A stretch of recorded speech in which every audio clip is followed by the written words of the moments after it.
quando um empreendedor começa a ter algum sucesso, ele tem duas armadilhas muito comuns. Uma é a acomodação. O cara se acomoda, o cara ganha uma primeira grana e aí daqui a pouco o cara está viajando para o exterior 3, 4 vezes, nenhum problema viajar, né? Mas às vezes o cara está deslumbrado com aquele sucesso que ele está tendo, o cara começa a ter uma vida assim um pouco mais, ganhar um pouco mais de grana, começa a se deslumbrar com aquilo e ele começa a acomodar, ele começa a viajar mais e trabalhar menos. Em geral, quando o empreendedor se acomoda, o negócio dele fica estagnado e às vezes até retrocede. Mas um outro comportamento também muito comum de quando o cara começa a ter algum sucesso é de ficar arrogante. Então, o ego. O cara começa assim, começa todo mundo dizer para ele, não, cara, você é o cara. Todo mundo puxar o saco dele, pô, você é o cara, você é o cara, você é o cara, você é o cara. Chega uma hora que ele acredita, cara, eu sou o cara mesmo. E quando ele cria essa arrogância, ele se afasta um pouco da realidade.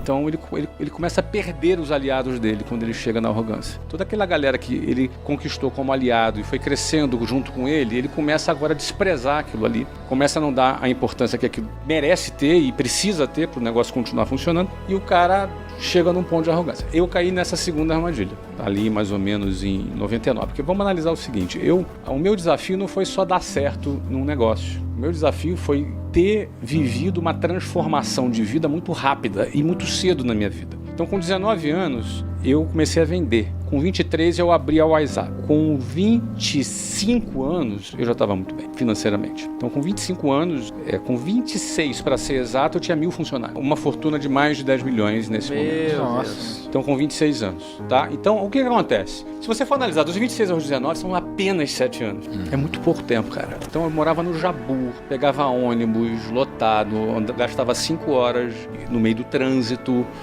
com uma realidade escassa. 7 anos depois, que é muito pouco, eu já tinha 1.000 funcionários, cara. 24 empresas nas principais capitais do Brasil, 24 filiais nas principais capitais do Brasil, todas próprias, e já tinha ali um certo poder, já andava num carro bacanão, morava num apartamento de frente pra praia, no Rio de Janeiro, bacanésimo, e tinha todo mundo ali, você é o cara, você é o cara, você é o cara. Então, não era um desafio só assim, vou dar certo no negócio. Só isso já é muito difícil. Agora, quando você experimenta uma viagem de anos-luz, se você pensar que, em média, uma pessoa sai da pobreza à classe média em 7 gerações no Brasil. Então, a média é essa. A mobilidade social no Brasil leva 7 gerações para você sair da pobreza para a classe média. Então, eu em 7 anos, não em 7 gerações, eu saio da classe média baixa para ser um cara já multimilionário com 26 anos de idade. Então isso mexe com a cabeça de qualquer pessoa. Não foi diferente comigo. Eu não fui muito longe nessa viagem, porque tem gente que vai longe, vê jogador de futebol, assina um contrato, daqui a pouco o cara enlouquece. Não é pouco comum isso no mundo. Eu não fui muito longe porque eu tinha minha família, tinha princípios, tinha amigos muito próximos de mim, a Luciana, que segurava ali minha onda. Luciana, a gente casou cedo. Então você experimenta poder, fama não, porque não existia nem internet naquela época, não é? Então era uma coisa, era uma Ainda bolha. bem, né? Ainda bem, senão seria um desafio a mais, não é? E dinheiro. Então o dinheiro te expõe, uma série de situações. A materialização da minha arrogância foi eu quase quebrar, o que é comum. Mas como que você quase quebrou? Porque eu comecei a ficar de saco cheio, em 1999, fiquei de saco cheio do trabalho. E em geral, por que o cara fica de saco cheio? O cara saiu lá do Tribufu, lá da casa do chapéu. Ganhava R$200 por mês. Não é? E aí, de repente, ele fica com perrengue chique, cheio de perrengue chique. Ai, saco cheio de ganhar milhão. Saco cheio, não sei o que lá. Você entende? Isso é arrogância, cara. Isso é ingratidão. Pô, cara, o cara saiu lá do Zé Ninguém, saiu lá de sei lá onde, e chega a algum lugar. Agora eu sou bom demais, agora eu sou tão bom que tô de saco cheio daquilo que mudou a minha vida, caramba. Sabe do que eu fiquei de saco cheio? De vendas. De vendas? Você imagina eu que falo de vendas, né? Olha. Eu falei assim, cara, eu tenho que ficar motivando esse cara, tenho que ficar falando de novo. Cara, pra quê? Eu não quero ficar motivando ninguém. Não quero motivar ninguém. Cara, o cara da Coca-Cola sabe lá que tem que vender Coca-Cola, ninguém fica motivando ele. Errado, claro que fica. Jogador de futebol tem que jogar, ninguém fica motivando. Errado, motiva também. Compara com a grama do vizinho? Pois é, e aí, cara, eu fiquei assim, não, eu vou mudar o meu esquema de venda. Eu falei, não vou mais fazer. E aí eu lembro, eu dispensei várias pessoas, encerrei aquele programa de vendas que eu fazia, criei um modelo novo de vendas e aí projetei 30% de crescimento de vendas. Com base na minha projeção de 30% de crescimento de vendas, eu fiz vários investimentos, dentre eles comprei imóvel para fazer a sede, imóvel para comprar a escola, fiz uma série de contratações. E aí não só eu não cresci 30%, como eu caí 30% das minhas vendas. Então o meu buraco no fluxo de caixa me criou uma dívida de mais de 2,5 milhões de dólares em 6 meses, em 1999.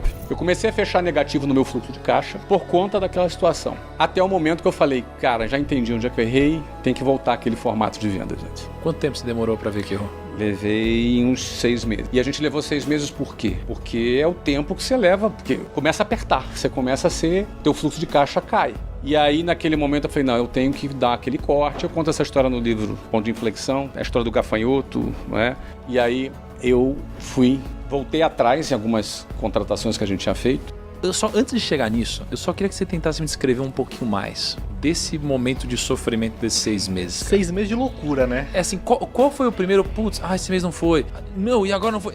Gerou uma loucura na sua cabeça? Como que foi esse momento? E quando você toma, e também quando você fala assim, velho, não, chega, agora eu vou mudar. Quando que é o basta, né? O estopim que você fala, velho, porque não. vai acumulando até você fala, cara, puf. Qual que é o momento que você falou, meu, chega? Cara, primeiro 6 meses é nada, é o curtíssimo prazo. Né? O primeiro mês você implantou, o segundo mês você contratou, no terceiro mês a gente começa a ter expectativa, você entendeu? Aí no quarto mês não teve o resultado, com a queda da receita e o aumento da despesa, porque a gente fez aquisições ali, comprou imóvel, e era investimento ousado, eu era um moleque ousado mesmo, sabe? Só que tava plantando a minha ousadia em cima de uma base ruim, que era a minha arrogância, cara, entendeu?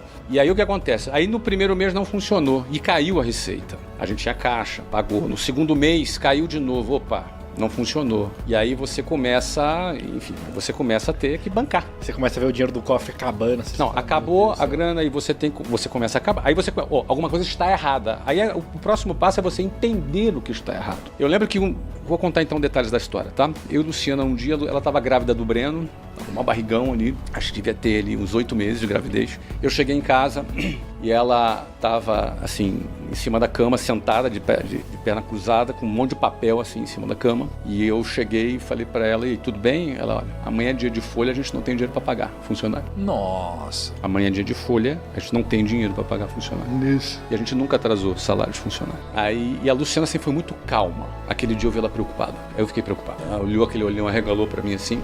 Então vamos olhar. Aquela noite a gente virou a noite fazendo um modelo num Excel. Precisava enxergar a coisa matematicamente. Então a gente fez um modelo e projetou fluxo de caixa. E a gente viu onde é que estava o buraco. Óbvio, o buraco era simples. O buraco era uma redução, né? Que foi o que eu falei. Eu comecei pela conclusão. Né? A gente caiu 30% a receita projetada e aumentou 30% a despesa. Ou seja, esse buraco criou. Então você tinha que resolver esse buraco. Como é que você resolve esse buraco? Você tem que reduzir essa despesa e aumentar a receita. Se você aumentou a despesa e baixou a receita, a gente tinha que fazer o movimento inverso. E na hora que a gente fez ali, depois que a gente enxergou o problema, a gente começou a fazer uma lista do que a gente tinha que fazer para resolver aquele problema. Levaria 2 anos para resolver aquele problema, se tudo der certo no nosso plano. 2 anos. Você comete um erro de 6 meses, te custa 2 anos, isso se tudo der certo. Se tudo der certo.